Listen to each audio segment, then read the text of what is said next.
What's up? Welcome in. Hoge Jahns back with you as training camp is over. The preseason is over. Final cuts coming down shortly.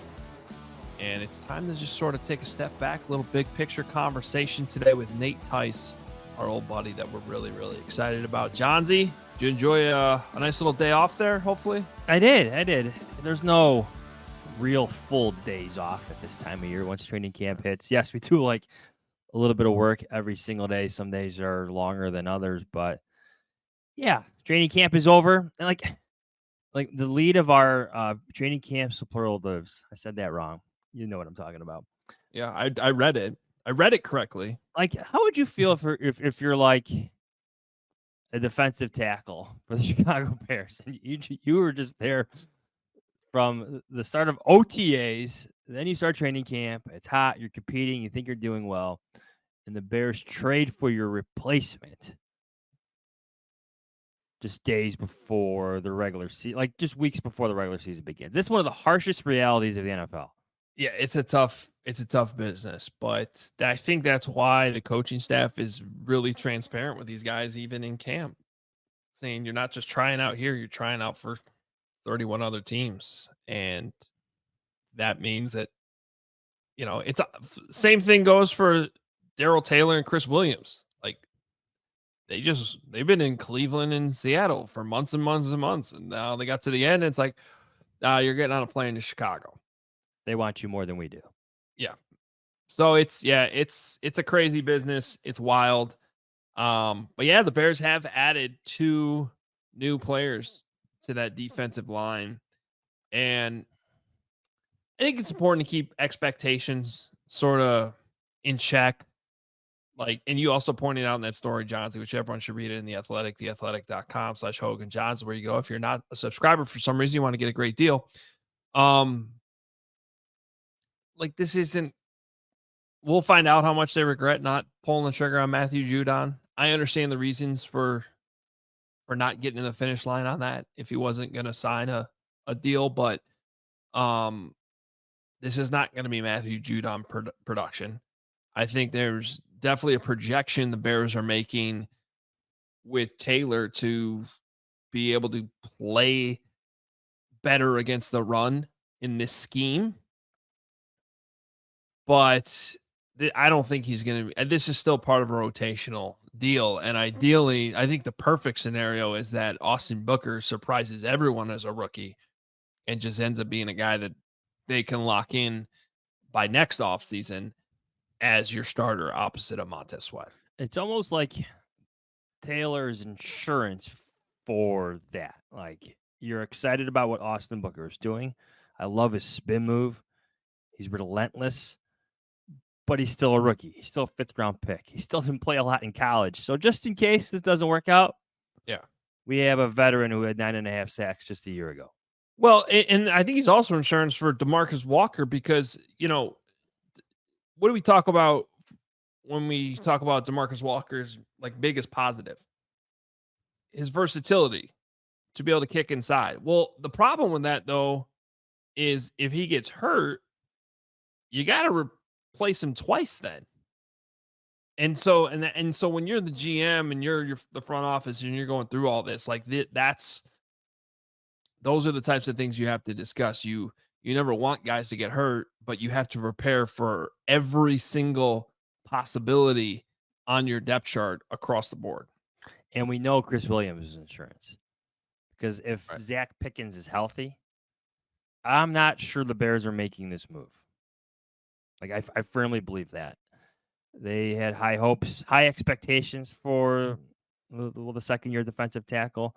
So if he's fully healthy, if he's playing well, I'm not sure Chris Williams is here. Maybe they play the waiver wire instead of trading a pick for that depth rotational help. But that is also an indictment on your depth. That, true. Like let's just say hypothetically, Pickens is out a couple weeks, or he can't come to, he's not ready to week 3 or whatever, or, he has to go on IR and miss 4 weeks, like whatever it is, that you don't have another guy that's been here since May that can just stop, fill that month worth of football. Obviously, they didn't even feel that way. They traded for Chris Williams. So connection with Matt Eberflus. yeah, Those touch points. Touch points is the new scouting buzzword. I feel like touch points. A lot of touch points with Chris Williams. yeah, at least a couple. That didn't sound right. Well, we'll see what other moves gets made here. The roster's always fluid. It's fluid even after the 53 is set. So it's going to be an interesting couple days.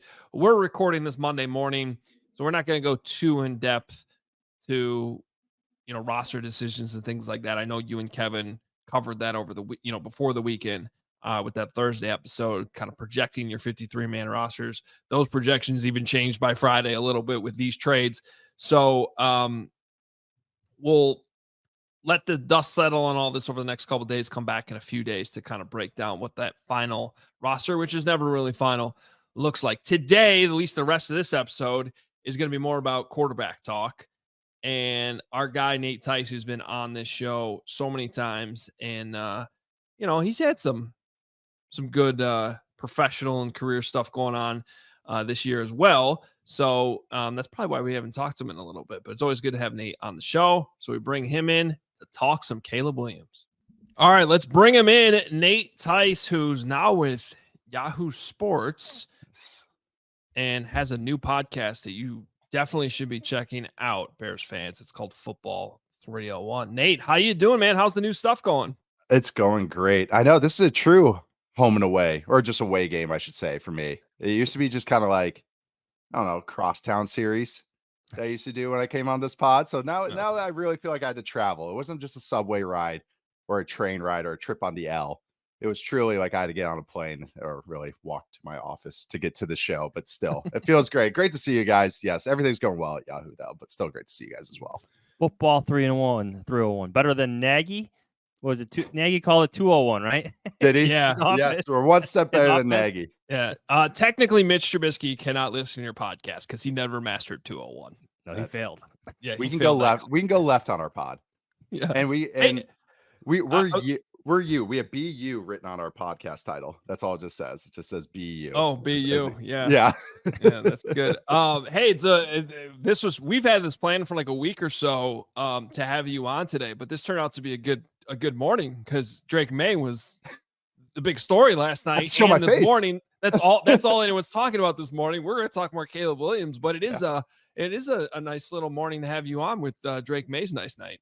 It is. It's nice. It's also, it's a good reminder. It's like, oh yeah, I really like this guy. And we're going to talk about the other guy, like Caleb Williams, but it was just what I pictured May early on in his rookie career.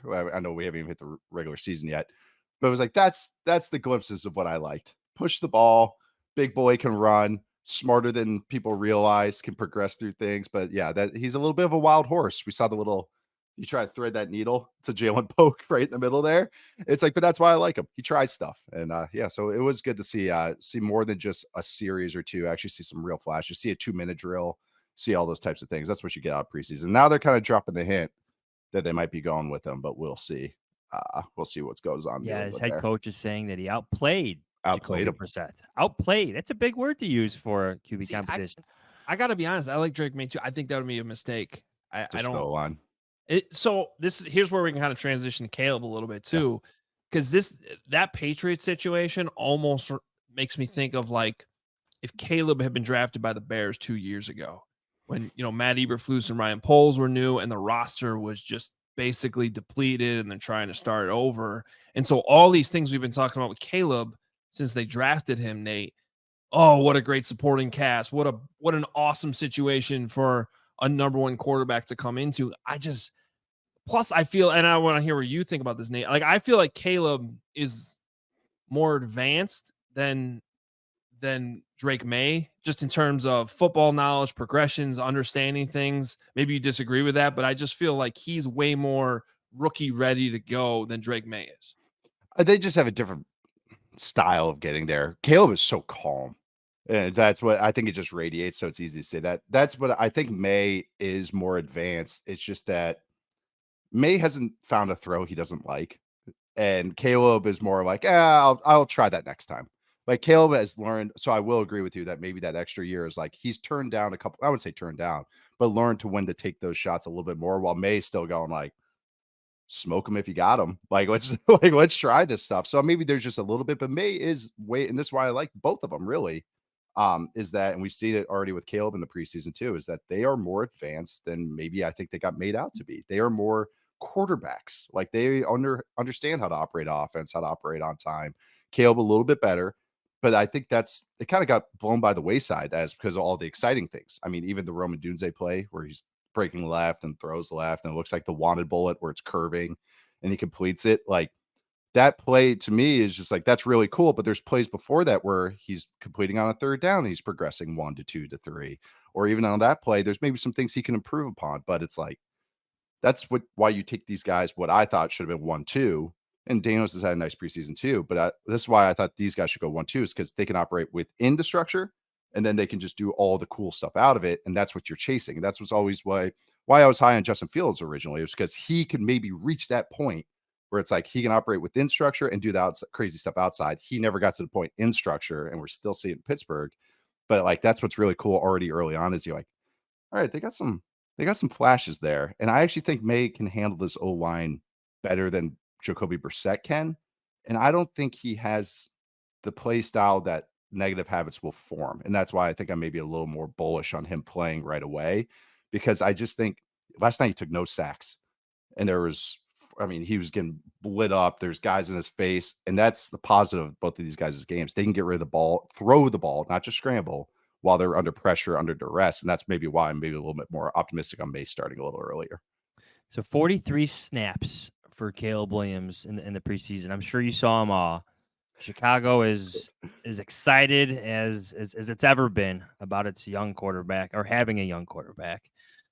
You mentioned the Roma Dunze play. You mentioned some of the other plays, but in its entirety, should Bears fans be this optimistic, or were there some things maybe that you saw that need some fine-tuning before the regular season begins? There's absolutely things that need fine-tuning, but I still think you shouldn't temper much optimism about what he can be. It didn't look too big for him. That's number one thing. You don't want to see the skittish running out of the pocket when it's clean, turning down wide open throws on easy progression plays, because these are all day 1, day 2 install plays. This is why, if anyone's listened to our new show, I've been a little lower on Bo Nix, is because the plays he's getting praised on, I'm like, yeah, but he passed up 3 reads. Like, and he's a 24-year-old old quarterback. Like, that's not conducive to positive offense ecosystem. And I think Caleb does the things that early on, and again, it's not perfect. I'll start with maybe things I think he still needs to work on. And I think this is just fine. This is every young quarterback that's ever existed, like, period.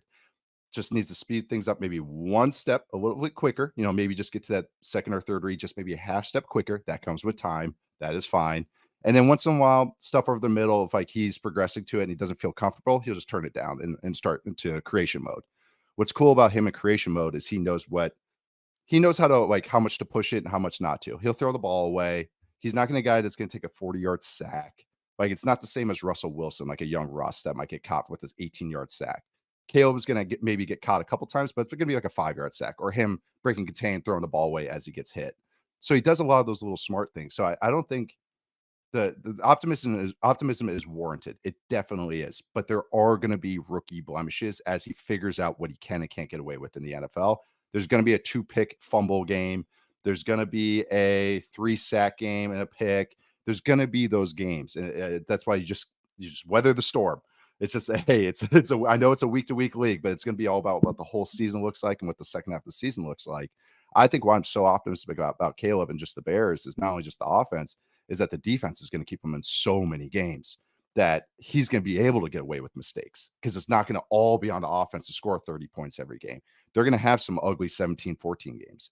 That's good. That's good to learn that you can win in the NFL that way, or that you can't play in a certain way. So, yes, the optimism is warranted, highly warranted, but even if there are going to be some blemishes, but I just think the whole team makeup of the Bears is why you should be optimistic about Caleb too, because it doesn't have to be all on him. One of the things too, Nate, that Johns and I have been, frankly, just praising the Bears for from the very start of this in the spring was just, I think learning from past mistakes here, even though a lot of these guys weren't here when those mistakes were made. But they started giving Caleb the playbook at his pro day. they started the install in March, and the guy wasn't even technically on the team. Right. They didn't screw around with who's the starter, who's not the starter. No, you're the starter, and you're going to take all the reps. And then along the way here, we've seen some of that stuff you were just talking about, the blemishes. Well, from my eye, these training camp practices have been way harder than these preseason games. I mean, they're throwing the defense is first of all better than any of the defenses they faced in the preseason, even when they did see starters, and they've been blitzing the throwing hell out of them. Sorry. They're giving them all kinds of crazy looks, different things, and so I think, and you saw a glimpse of this on Hard Knocks when Caleb's, Falus asked Caleb, like, "What's your takeaway here? What do you think?" And he's like, "Well, practice was harder than the game." And look, the games are going to obviously get harder. It's the NFL, and once we get in the regular season, things won't be vanilla. But I do think that it's giving him a level of confidence. He already clearly is a confident kid too. That when those lights go on, he's not like what you said. He's going to see things clearly, and he's not going to turtle, because that's just not who Caleb Williams is.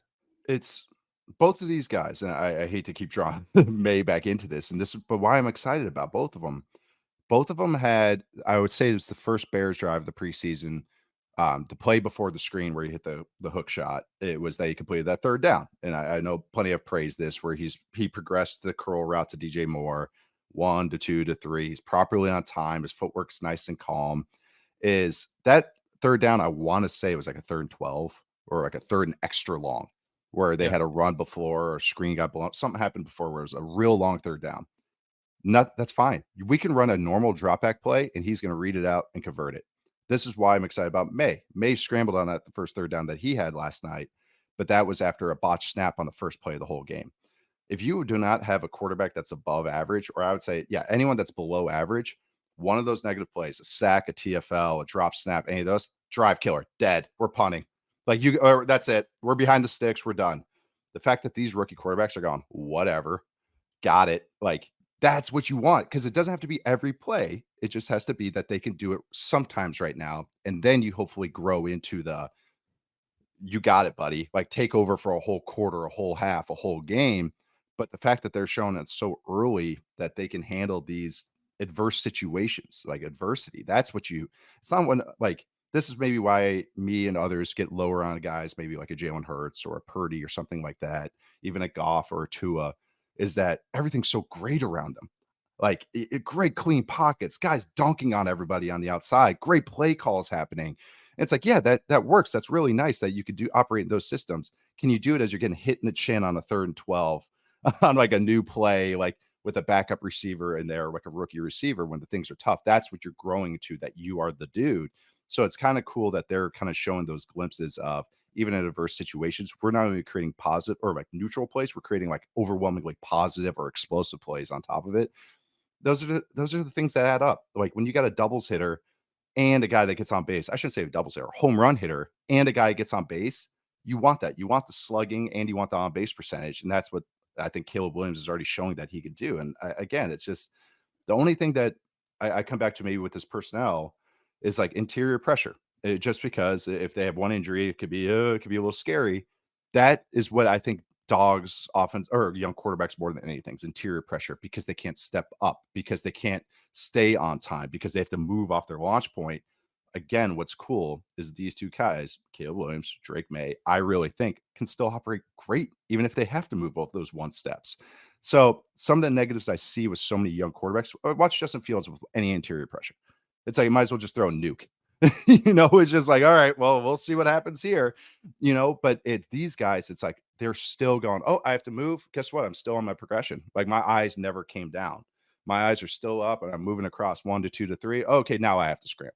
But they're scrambling, they're working to throw. And again, I don't want to be over the top, way over the top praising this, but this is the good stuff. This is the stuff you want to channel and just keep pounding away at. So it's really cool to see such young guys handle it with such a mature mindset at not, even when it's not ideal around them. When you hear some of the things that Caleb Williams does, even Drake May does, as uncoachable, he just has it. You played the position collegiately. Your dad was an offensive coordinator.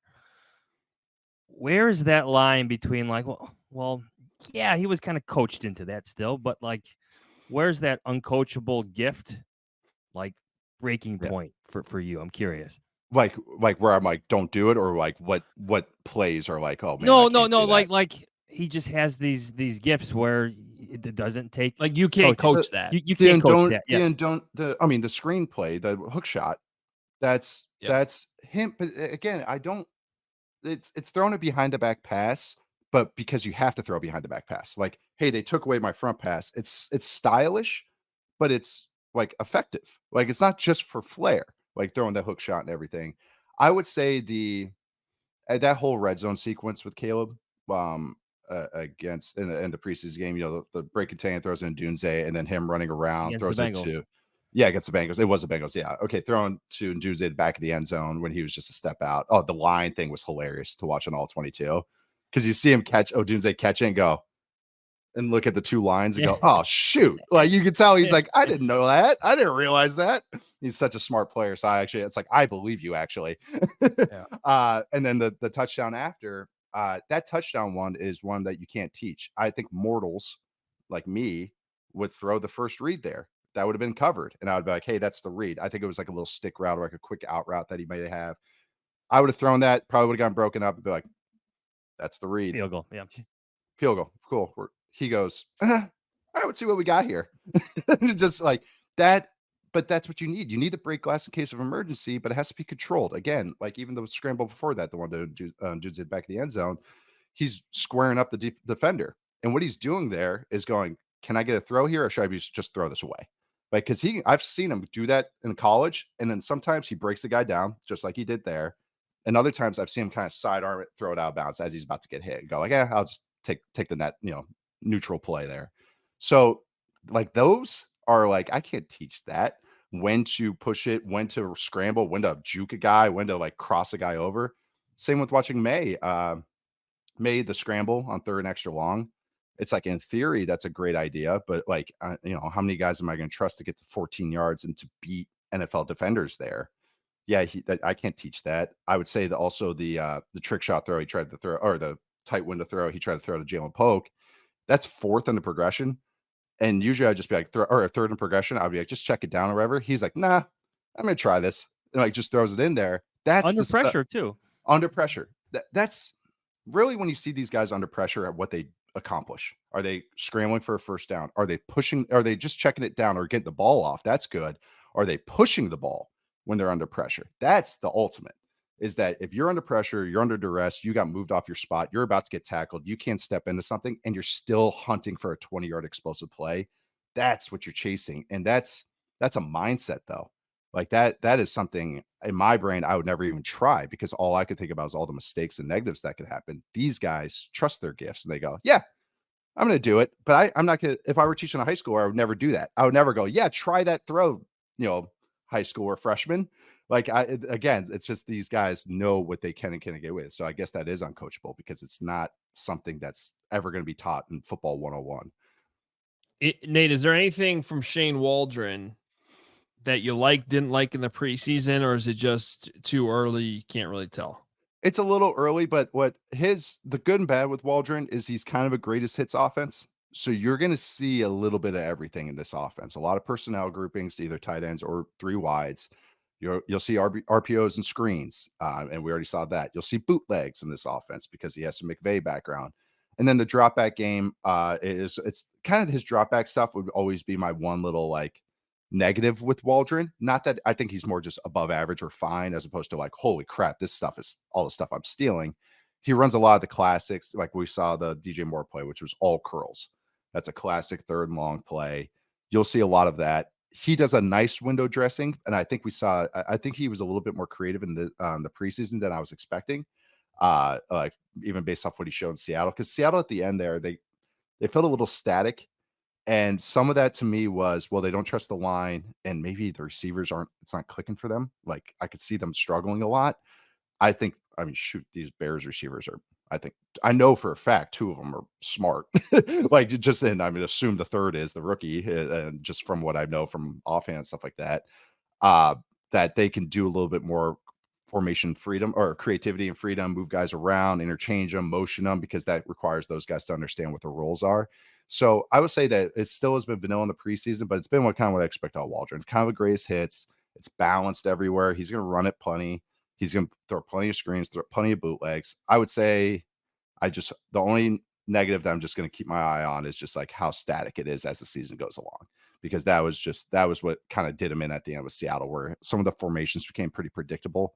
Like, okay, if they're in this formation, they're going to run this play or this play. Haven't seen it so far, but again, we're in preseason and we'll see once the bullets start flying. Did you catch any of Tyson Bagent's play this preseason? I saw one series. Yes, I did. No thoughts? I mean, he's great. He's exactly what you want for a backup, I think. Like, can go out and run the offense and make some plays for you. You want the kind of the either super safe. If I have a good team, I want the super safe guy that can run the offense. If not, if I'm like in the in-between lane, I want the dice thrower. Just like let's give us some chances here. And I think he could do it. I actually liked him last year when he played a little bit. Not like I thought the Fields discussion was crazy, but it was like I still liked like some things. Like this is a workable guy. And also, I mean, shoot, even Brett Ripien had some moments too. Yeah, it's kind of a. Sorry, I'm just thinking about it. I got him in a dynasty league, like a throw-in trade, and the guy like that gave him up last year. Yeah, was like a huge Bears fan, and I just like, hey, he was starting at the time, so I was like, hey, can I get him in that trade? And he was like, this guy might start long term for us, man. And I was like, so that Bears fan Kool-Aid with Bagent was pretty funny for a little bit there, but still, he's still workable. He's still a real solid backup quarterback. I really do think that. I don't think I'm going crazy here. It feels like Chicago loves him. Yeah, you're not paying $4 million for a backup quarterback either. No, you have a one on an undrafted rookie deal. That's what you want. It's sorry. Quick mini rant. Everyone thinks surplus is just the like getting the $50 million quarterback or the rookie starting quarterback. You can get surplus at every single position.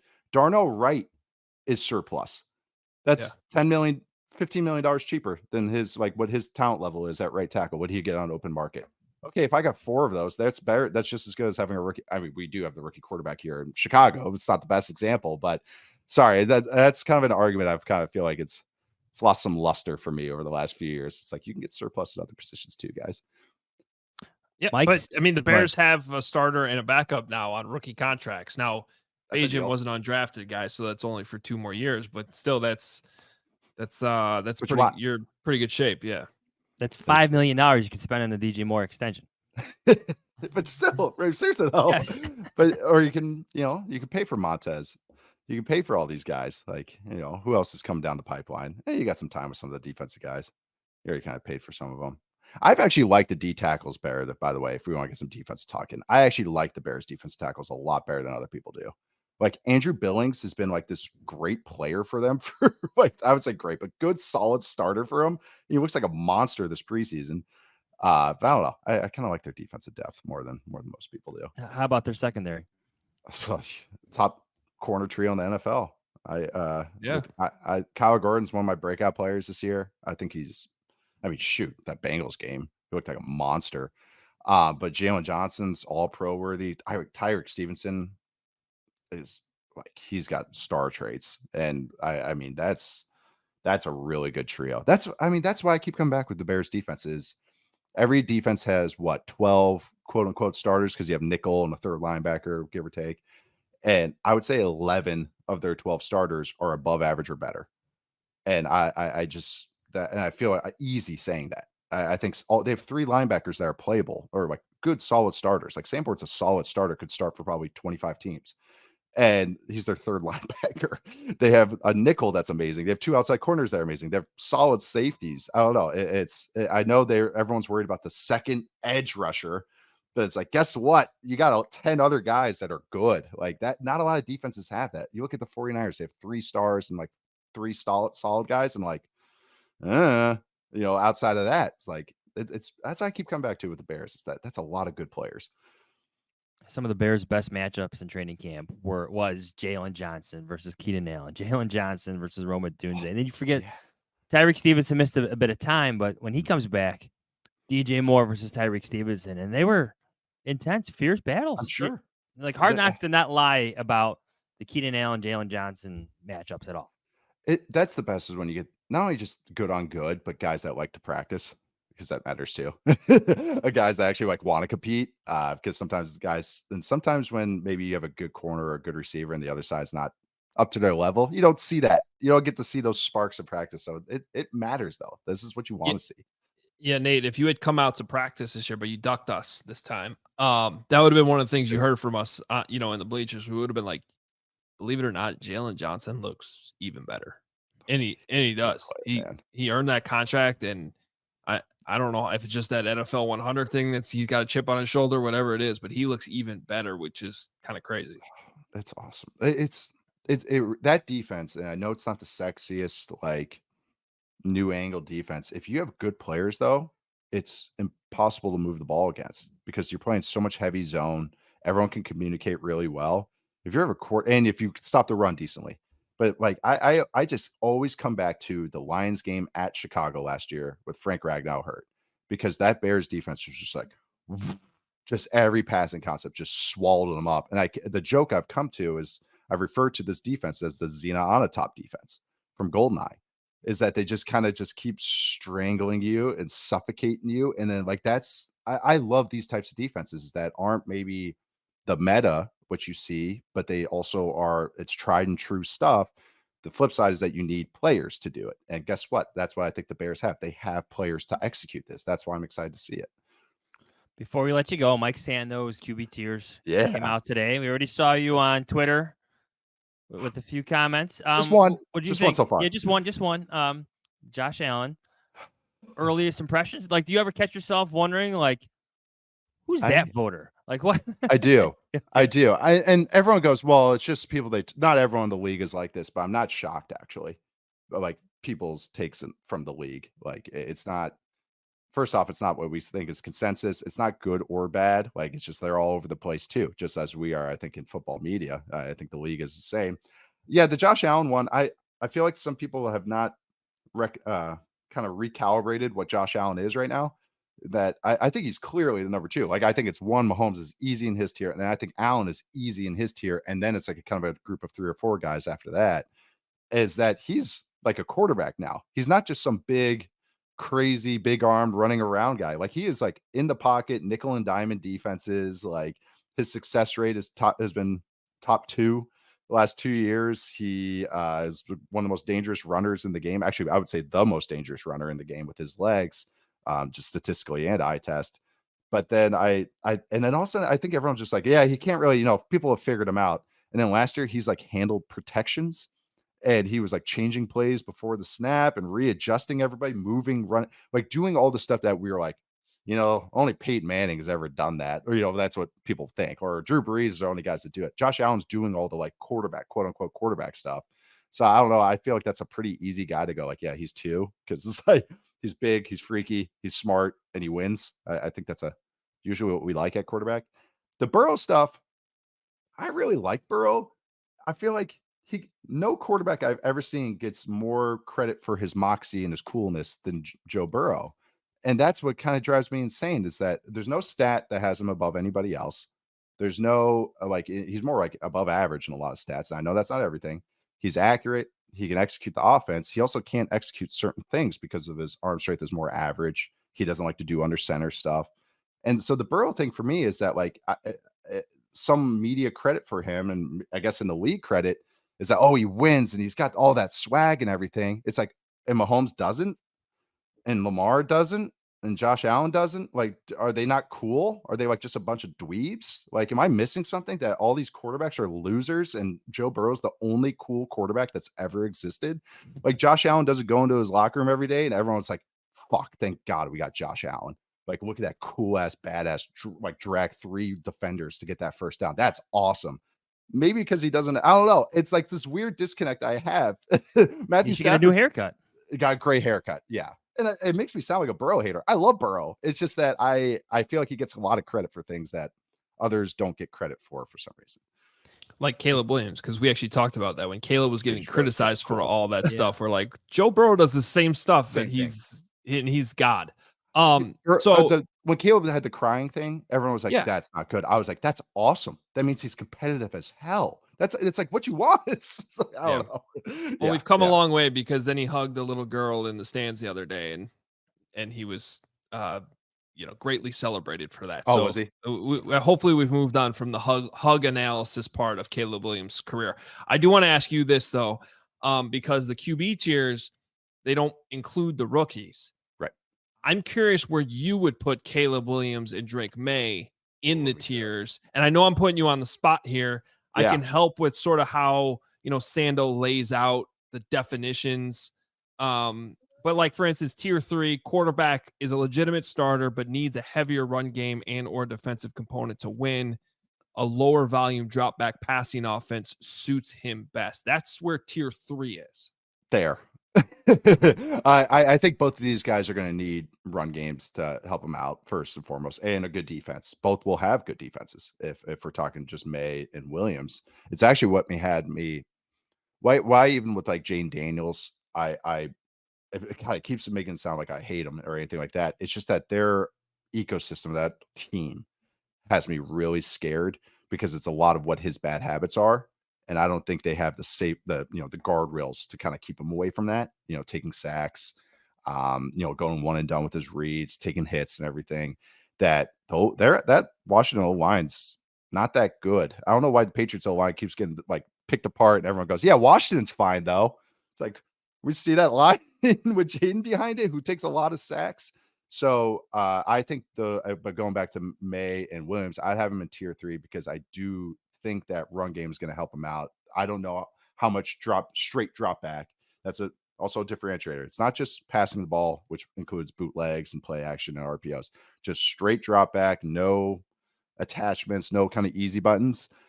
I don't know how much of that they can take. Is it just 10 of those? Is it 20 of those? We'll have to figure that out. So that's why I think the safe spot's kind of tier 3 for them, because that's what your quarterbacks have to kind of show that they can handle. How much can you just straight drop back and just read the whole defense and fire a throw in there? Some can, some can't. You want to figure out who can. Whoever plays against the Vikings and does well.